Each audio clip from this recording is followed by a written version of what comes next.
qui vivent comme s'ils n'avaient plus d'âme. L'homme qui nous montre ces images, voici comment la drogue détruit des vies aux États-Unis. Ce que vous voyez ne sont pas des acteurs, mais des personnes qui vivent comme s'ils n'avaient plus d'âme. L'homme qui nous montre ces images s'appelle Jashon Brown. Il parcourt les rues du pays pour traduire en images ce que les mots ne peuvent plus exprimer. Brown est un homme qui combat l'indifférence en dévoilant une réalité tragique et trop souvent ignorée. Les ravages des dépendances de la drogue, des pilules et des substances puissantes sur la vie des Américains.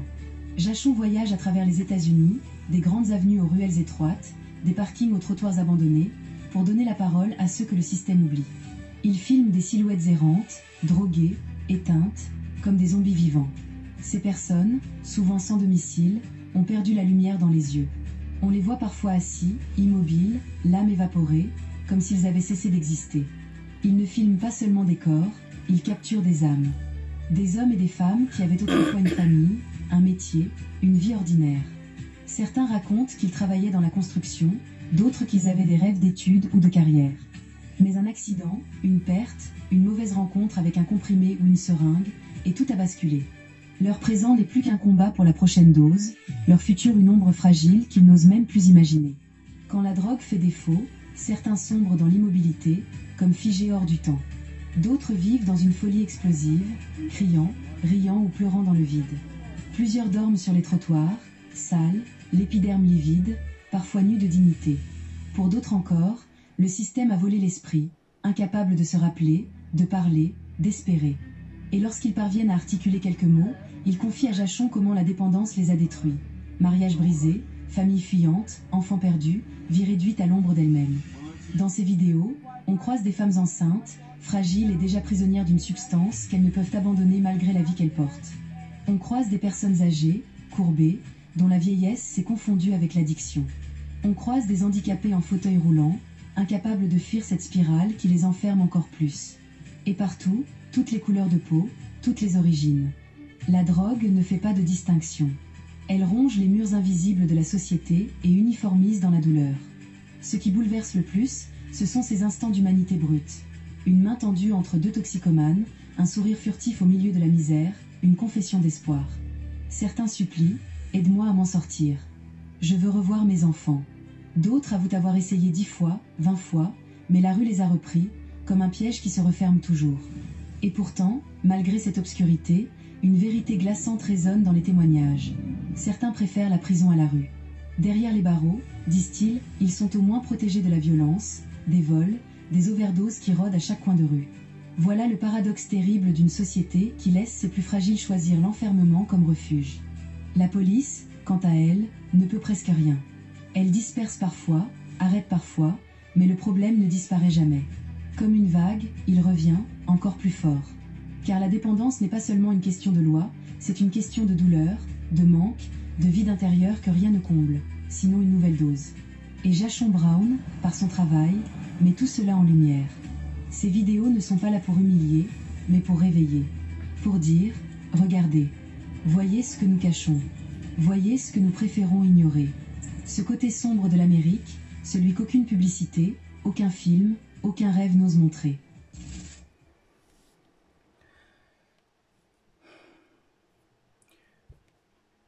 Ce n'est pas pour se moquer des autres.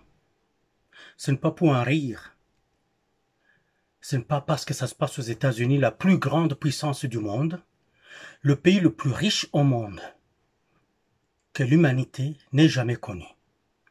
Que nous faisons ceci, non, ce n'est pas pour cela. Nous le faisons pour vous faire comprendre une chose.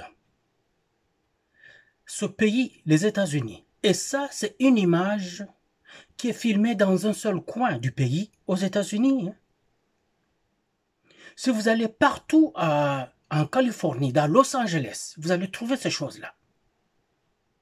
Si vous allez dans la capitale nationale des États-Unis, de Washington, vous allez du côté de Baltimore, de Maryland, vous allez voir ces choses. Et tant d'autres sites partout aux États-Unis. Mais alors, en ce moment, on se demande, mais ces gens donnent des milliards à l'Ukraine chaque jour pour combattre et tuer les Russes, non? Ces gens ont des milliards pour aller bombarder et saccager la Libye. bombarder et saccager la Syrie, bombarder et saccager l'Irak. Et dernièrement, ils ont encore bombardé l'Iran. Ils sont en train de préparer un deuxième tour du bombardement et la destruction de l'Iran.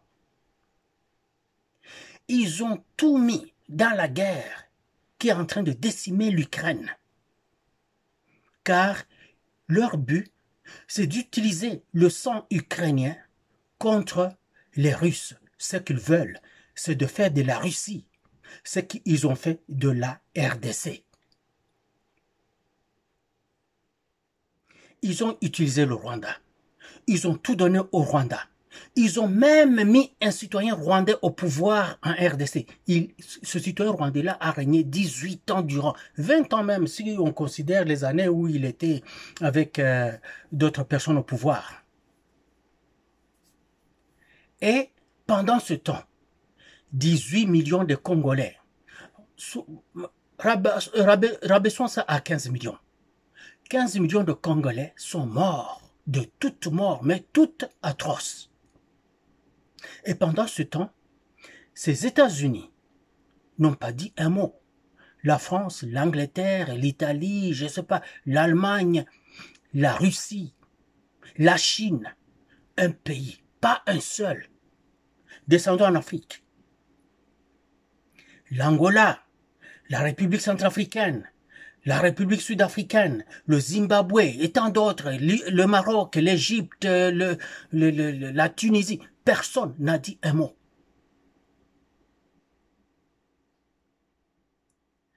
Je vous le dis pour que vous compreniez quel pays était derrière nous. S'il peut laisser ses propres populations dépérir comme ça, pendant que le budget de la défense des États-Unis, le budget de la défense des États-Unis, le budget annuel est de plus de 800 milliards de dollars. 800 milliards de dollars, s'il vous plaît. Nonobstant d'autres argents qui sont directement investis dans les recherches militaires, dans les compagnies d'armement. On met ça de côté. Nonobstant les argents qui déversent à Israël chaque année, à peu près 7 milliards de dollars, juste cash comme ça, à Israël. Nonobstant des milliards qui versent juste comme ça à l'Égypte chaque année gratuitement. 5 milliards. Regardez leur pays. Regardez comment leurs citoyens sont en train de dépérir. Ce sont des vraies images et le récit est vrai. Il y a plusieurs raisons, les unes contre les autres, qui causent ces gens-là d'être dans des situations comme ceci. Mais un État qui ne peut pas s'occuper de sa propre population, est-ce que vous vous étonnez? Vous pouvez encore vous étonner pourquoi ils ont ignoré les morts congolais? Et vous savez que les États-Unis sont à la base de ce qui est arrivé au Congo. Alors, pourquoi nous sommes en train de vouloir faire un certain partenariat avec les États-Unis? Pourquoi nous ignorons que ce sont les États-Unis qui ont soutenu le Rwanda et qui ont mis Kabila au pouvoir en RDC, ce Rwandais-là, du vrai nom Hippolyte Kanambe? Le but était de détruire la RDC, bien entendu, chose qu'il a faite, le découper en morceaux, le vendre. Est-ce que la vente était conclue? Bien sûr. Regardez tous ces chefs d'État africains qui avaient des carrés miniers, tous ces chefs d'État étrangers et d'autres personnes influentes étrangères qui avaient des carrés miniers chez nous. D'autres auxquels on les donne, qui ne les exploitent pas, ils attendent en fait des surenchères.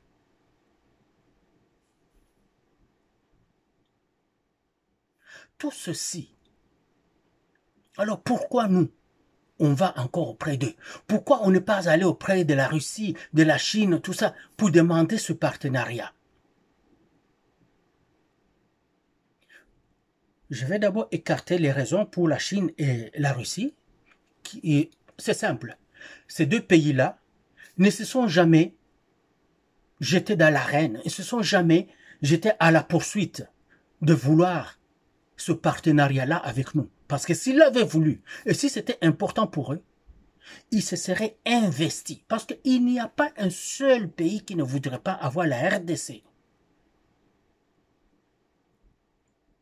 Mais alors pourquoi l'Amérique seulement? Pourquoi l'Amérique? Parce que depuis la nuit des temps, les États-Unis se sont implantés en RDC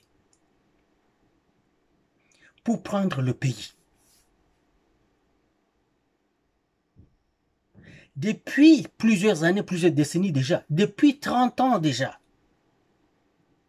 ils ont favorisé l'avènement du génocide au Rwanda pour justifier tout ce qui va se faire après le déversement de populations rwandaises sur le sol congolais, la prétendue poursuite des forces rwandaises qui seraient au Congo et qui pourraient retourner au Rwanda renverser Kagame, justifier qu'il y aurait les enfants ou les petits-enfants de ceux qui s'étaient battus contre Kagame en ce talent en 94, qui voudraient renverser le gouvernement rwandais aujourd'hui. Vous voyez? Tout ceci sous la couverture des États-Unis. La même États-Unis, après qu'elle nous ait fait perdre même des territoires au profit du Rwanda, de l'Ouganda et tant d'autres pays qui ont assiégé notre pays, viennent vers nous dire, nous allons, nous États-Unis, nous sommes gentils, nous sommes puissants, nous sommes la première puissance du monde. Et vous, Chine, là, dégagez. Et Russie, là, dégagez. Ok, France, Angleterre, bon, calmez-vous, restez dans un coin, laissez-nous, en temps de Dieu, on va vous donner des miettes. Mais nous, Congolais, venez. Eh, Rwandais, venez. Asseyez-vous là-bas. Rwanda, toi, tu ne dis pas un mot, ok? Parce que tu sais, hein, depuis 30 ans. Oui. Zip là, ok. Ok, Congo, écoute. Tu as entendu comment j'ai parlé au Rwanda, tu connais tout, mais toi, tu ne dis pas un seul mot. Est-ce que c'est clair? Oui, c'est clair. Nous allons faire la réconciliation. Nous allons vous faire signer des traités de paix entre vous deux. Rwanda accepte. Mais n'oublie pas que tu as encore un 23 et AFC là, hein? Oh, oui. Ils peuvent continuer à faire le travail. AFC continue à prendre des territoires, hein? AFC continue à prendre des territoires, tuer tout ce qui est sur votre passage. Et combien vous en avez tué depuis que vous avez pris Goma et Bukavu? Oh, on a seulement zigouillé à peu près 15 000 citoyens. 15 000 seulement, oui. Mais j'ai appris qu'il y a des jeunes. Ah non, on les a ramassés les uns après les autres, on les a amenés pour soi-disant formation. Ah oui, où est-ce qu'ils sont? Oui, ils sont où les jeunes que vous avez amenés? Oh, ok, que je comprends. Ok, alors, on s'était là-dessus, on ne dit pas un mot. Alors, Rwanda, tu vas faire l'ébauche, tu vas écrire la formule pour ces traités de paix, et puis on va envoyer au Congo pour que ça puisse être revu par les Congolais. S'il y a des choses à ajouter, ils vont ajouter. S'il y a des choses à modifier, ils vont modifier, puis on verra. Ok. Congo, tu ne dis rien, hein? Oh, je ne dirai rien. Rwanda, continue à faire ce que tu fais à l'est de la RDC et tout ça, là, et puis dis rien, hein? Ouais. Le Rwanda va faire cette ébauche-là de traité de paix, amène au Congo. Le Congo dit, mais vous n'avez pas mis... Mais c'est le Rwanda qui est le pays agresseur. Oh, le Rwanda qui dit, non. Oh, on ne va pas mettre ça là, non. Non, pays agresseur, on ne met pas des choses comme ça là. Ou vous voulez la paix, ou on continue la guerre. Et continuer la guerre, vous savez que vous n'avez pas d'armée. Hein? Et ceux qui sont en uniforme sont à notre solde. Hein? Oui, vos généraux, vos colonels, hein? Et même vos administrateurs. Regardez vos députés, hein? Ils sont des chefs militaires dans les forces d'agression. Hein? Tel au Parlement, tel au Sénat. Hein? Qu'est-ce que vous allez dire encore? Vous voulez qu'on continue les offensives ouvertement? Nous allons marcher pour prendre tant d'autres territoires. Donc on dit, mais vous n'avez même pas l'effectif des soldats pour le faire. Il n'en nous manque pas. Nous pouvons aller en Somalie, en Éthiopie, en Érythrée, et par tout le monde. Tout le monde veut l'argent, hein, les gens viennent. Surtout comme ils savent que vous n'avez pas l'armée, ils ne seront pas tirés dessus. Sauf qu'ils vont venir. Hein. Il n'y a personne qui va refuser. Hein. Ok. Ok, on ne parle pas de l'agression par le Rwanda, on va juste dire que le Rwanda s'est déployé pour des mesures défensives. Hein? Ok, d'accord. Alors les États-Unis disent, vous voyez, nous venons de faire la paix entre le Rwanda et la RDC. Non, la paix n'est pas encore là. Les opérations continuent, M. Trump. Non, non, non, non, j'ai fait la paix. Ok, acceptez ça là, la paix, elle est là. Donc. Ok, ok. J'ai fait la paix entre l'Ukraine et la Russie. Mais monsieur, ça n'a pas encore arrêté de tuer là-bas en Ukraine. Oh, arrête, dites pas ça. J'ai fait la paix entre l'Ukraine et la Russie. Oh, ok. Entre l'Inde et le Pakistan. Mais ils se sont entretués beaucoup. Oh, oui, nous savons. Mais j'ai fait la paix entre l'Inde et le Pakistan. Ok, entre le Thaïlande et le Cambodge. Est-ce qu'on peut s'accorder là-dessus? Thaïlande et Cambodge, mais il paraît qu'il y a... Non, il y a rien. Si j'ai dit que j'ai fait la paix entre deux pays et ça reste ainsi, est-ce que c'est clair? Oui, oui, c'est clair. Maintenant, les États-Unis viennent auprès de nous, disent, vous savez, regardez l'Arabie Saoudite. Nous sommes allés là-bas, nous nous sommes installés, nous avons exploité le pétrole. Regarde où ils en sont. Et on peut même dire que c'est le pays le plus riche du monde, par capita. Mais, regardez, est-ce qu'on peut regarder des pays partout où nous sommes, en Corée du Sud, au Japon, en Allemagne, et tant d'autres pays. Regardez nos alliés, l'Angleterre, la France, tout ça, l'Italie. Vous ne voyez pas qu'ils sont bien. L'Australie, la Nouvelle-Zélande, vous ne voyez pas qu'ils sont bien. Mais regardez ceux qui sont alliés à la Russie. Cuba, c'est en décrépitude, hein. Venezuela, c'est en décrépitude, hein. Ouais.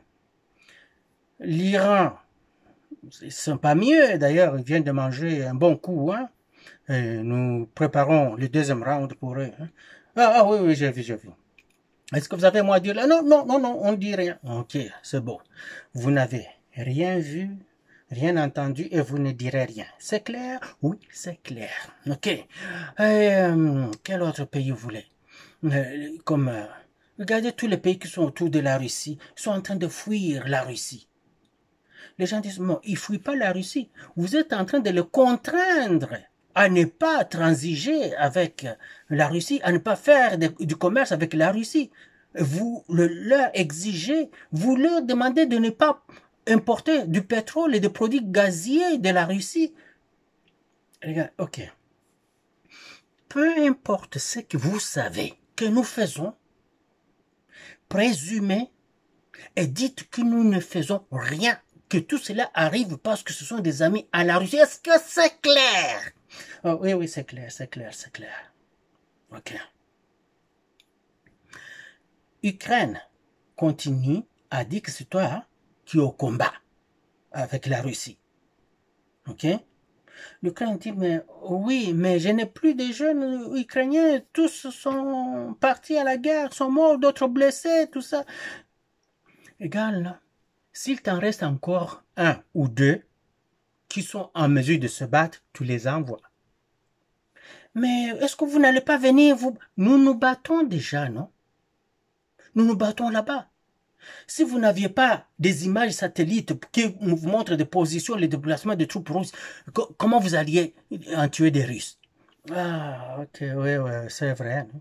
Si nous, on ne vous donnait pas des coordonnées satellitaires pour que vous lanciez des missiles, mais les Ukrainiens disent, mais ce n'est pas nous qui lançons les missiles, ce sont vos soldats qui sont sur place, parce que nous, on n'avait pas ces missiles, on n'a pas ces systèmes-là. C'est eux qui sont sur place, c'est eux qui les manipulent. Non, non, vous ne dites, Ukrainiens, ne dites pas ça. C'est clair? Pourquoi vous ne voulez pas... Non, vous ne le dites pas, parce qu'il faut que ça paraisse comme si c'était vous qui avez mis la grande puissance Russie à genoux. Vous ne voyez pas que ça va faire de vous c'est la réputation de l'armée ukrainienne, l'armée la plus puissante qui a mis la Russie par terre. Ah, ok, je ne voyais pas ça comme ça, mais en y pensant, j'accepte. Et là, on est en train de décimer l'Ukraine. Tout ça, revenant au Congo, notre Congo, battu, saccagé, martyrisé, violé, violenté pendant 3 décennies. Ok. Fachi, c'est à prendre ou à laisser. Avec vous ou sans vous, nous continuons à aller bêcher et prendre.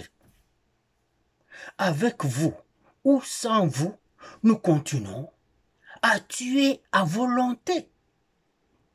Alors, si on vous donne l'occasion de diminuer les tueries, probablement on verra dans quelle mesure ça va faire l'affaire du Rwanda. On verra si le Rwanda va accepter de se retirer ou peut-être revenir sous une autre forme moins visible, moins violente. On verra, ok?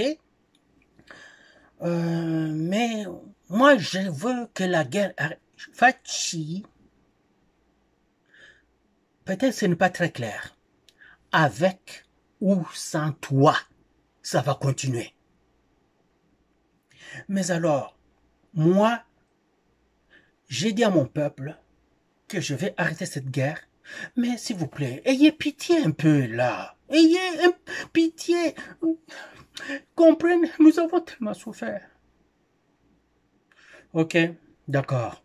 Dans ce cas, il faut que le Rwanda soit bien associé, que le Rwanda tire son épingle du jeu. Comme quoi?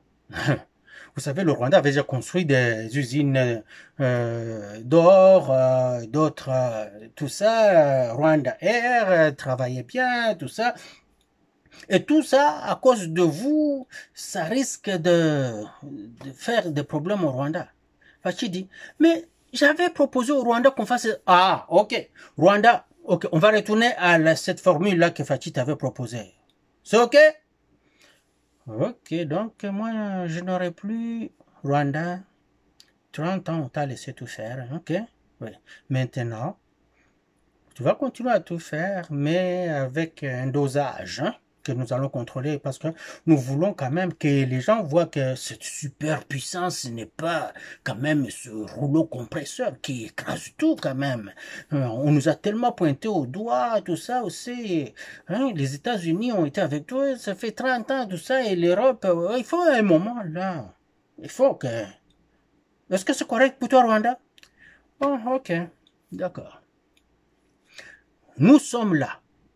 Vous comprenez que les États-Unis, capables de délaisser leur propre population dans cet état, ne vont pas venir pleurer les morts congolais, ne vont pas venir pour pleurer la souffrance congolaise, la pauvreté congolaise. Non. Ils en parleront toujours comme si chez eux ça n'existe pas. Ils vont parler de la pauvreté, de la mégestion chez nous comme si aux États-Unis ça n'existait pas. Je suis de cœur avec mes compatriotes congolaises et congolais qui ont choisi les États-Unis comme leur deuxième patrie et qui se sentiront un peu frustrés par ce que je dis. Ce que je voudrais qu'ils sachent, que ce n'est pas contre les États-Unis. C'est pour la RDC que je dis tout ça.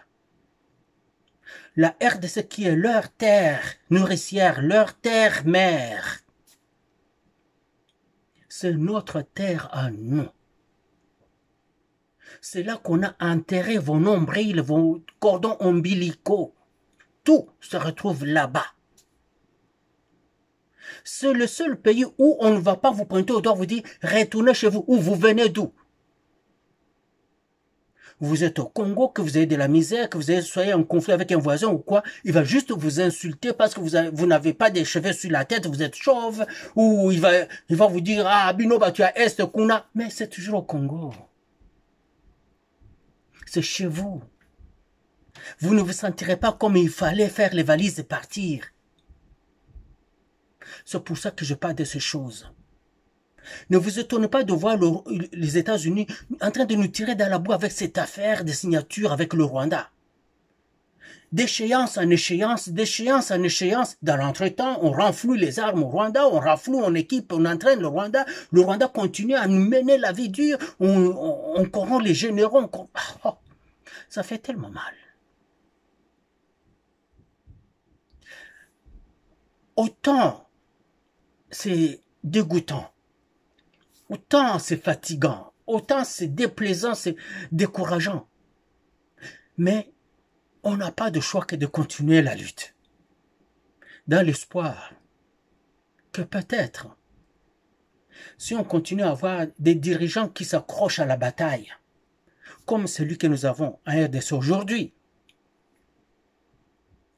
que vous l'aimiez ou pas, juste parce qu'il serait originaire d'une tribu que vous n'aimez pas, d'une province que vous détestez, ou seulement il a les joues, la forme de la tête que vous n'aimez pas.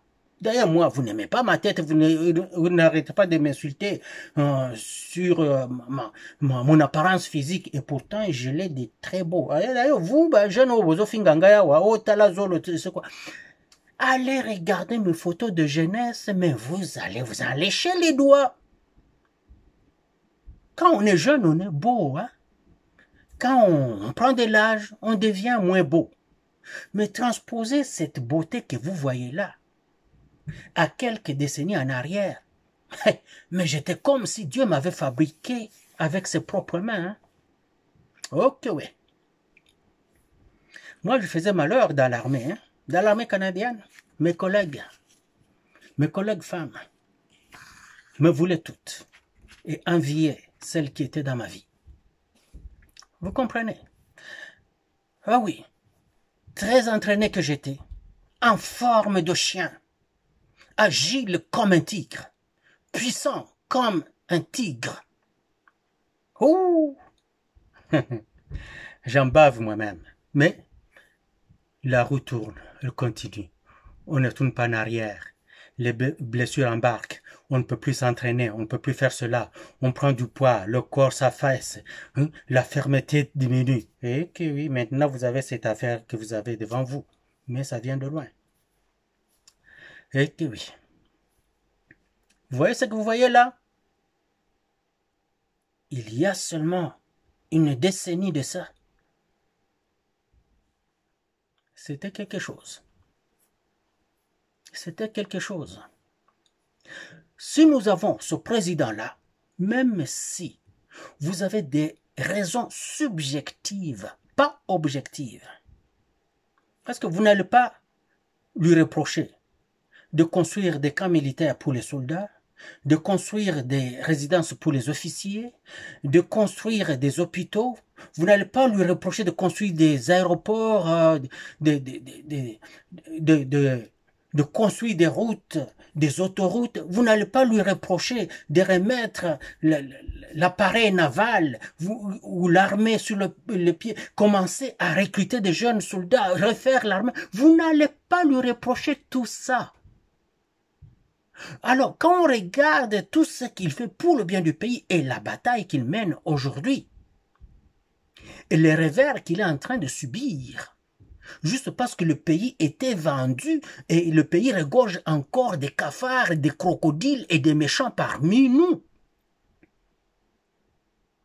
Si tous ceux qui sont dans l'armée congolaise n'étaient que des Congolais, Si tous ceux qui sont dans l'administration, qui sont au Parlement, qui sont au Sénat, qui sont à la police, qui sont partout, n'étaient que des Congolais comme on en trouve dans d'autres pays, notre pays serait intouchable, serait inébranlable.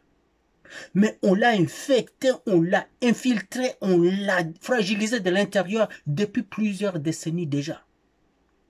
Partant du temps de l'indépendance jusqu'à aujourd'hui. Ce sont là les difficultés que doit affronter ce président aujourd'hui. Alors, quand je vois tout ce qu'il fait là, du bien pour le pays, mais je me dis, ça ne finit pas, on croyait qu'il allait finir ça. Ça prend du temps. Ça a pris plus de 30 ans pour que le pays soit détruit comme ça. Venez alors, avec moi, côte à côte, avec lui. Mettons nos raisons subjectives, nos raisons qui ne viennent pas de notre conscience suprême. Mettons ces raisons-là qui ne viennent pas de notre conscience suprême noble de côté. Venez avec moi, côte à côte, auprès de ce président. Par tous les moyens que vous pouvez imaginer, juste pour combattre pour notre pays. Car ces États-Unis-là ne sont pas pour nous. La Chine n'est pas pour nous, la Russie n'est pas pour nous. L'Afrique du Sud, niet. Le Burundi, non. Ce Burundi, n'oubliez pas que avant que les troupes kenyanes viennent EAC là, le Burundi était avec eux. C'est juste que le Rwanda voulait renverser le président burundais. Aujourd'hui, là, qu'il a changé pour se rallier à la RDC. Donc, il suffirait que d'une certaine manière, il soit convaincu de refaire les relations avec le Rwanda. Du jour au lendemain, nuitamment, il va changer, comme si on n'avait jamais eu ces relations que nous qualifions de partenaires. Nous sommes seuls. Nous avons l'Église catholique contre la RDC. Nous avons les églises ECC contre la RDC. Nous avons les politiciens qui sont au Parlement ou au Sénat contre la RDC. Nous avons des généraux, des officiers supérieurs dans l'armée contre la RDC, dans la police contre la RDC, dans l'administration par-ci par-là contre la RDC, dans les services d'autres services d'intelligence et des services secrets contre la RDC. Mais alors, si nous avons tout ce monde contre le pays, et que le pays tienne encore, quand bien même ensanglanté comme il l'est aujourd'hui, affaibli comme il est aujourd'hui, mais qui tienne encore, parce que nous avons un battant, qui est Mongaliema, et qui a 2 ou 3 personnes au gouvernement qui se battent côte à côte avec lui, c'est juste parce que il a travaillé et il travaille. Vous savez combien de temps le président Tshisekedi dort par nuit? Ça va vous surprendre. Ça lui arrive de ne pas connaître son lit conjugal pendant 2, 3 jours et plus. Et pourtant, il est là, dans la maison. Pourquoi? Il est en train de travailler. Quand il n'est pas au Parlement, il n'est pas à son bureau là-bas au Parlement, tout ça par là. À la résidence présidentielle, là, au palais présidentiel, il est en train de travailler. Dans les réunions ici, les réunions là-bas, toute la nuit, des coups de téléphone, tout ça, les doléances qui lui arrivent, des choses qui arrivent d'urgence à son bureau, et il doit même recevoir ça chez lui, à sa résidence, en pleine nuit. Ça va vous surprendre.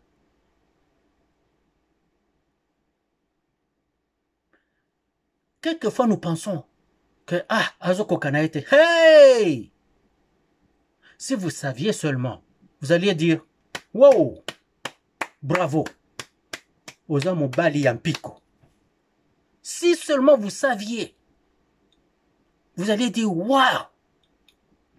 Vous suivez ce procès-là contre l'ancien président de la République. Regardez ce procès-là, écoutez le procès comme il faut.